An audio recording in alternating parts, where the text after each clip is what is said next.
For this exercise, you're going to need a band, and to attach it to something that is stationary behind you, you're gonna wanna use a light band to start. If you have not trained shoulder extension with load, this is basically gonna be a loaded stretch or a loaded eccentric exercise. So it's gonna add some intensity to what is usually a more vulnerable position for the shoulder, which is how we build resiliency against injuries. And we have to find the safe line in between challenging your body, but also what is not too much for your body too soon.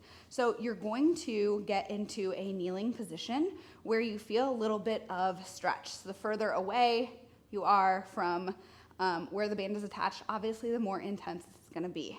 Now, we are going to start with the shoulders here, elbows locked, and all you're doing is letting the band pull you into a nice shoulder extension stretch, staying up nice and tall, and then coming back down.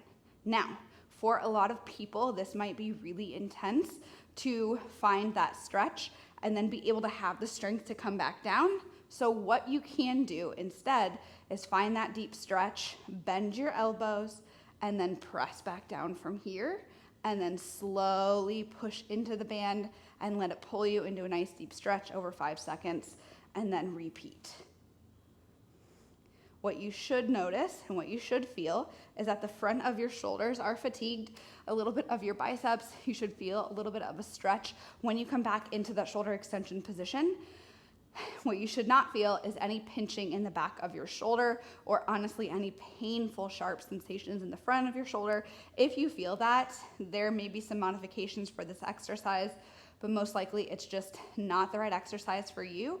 You can try doing it at a lighter intensity with a lighter band, but some people just need some more work on their shoulders before they're ready for this type of an exercise. Over time, you should feel that you can tolerate a little bit deeper of a position, that you can do more of the movement, that it feels like you can get more range of motion, and that your shoulders just start to feel a little bit more resilient.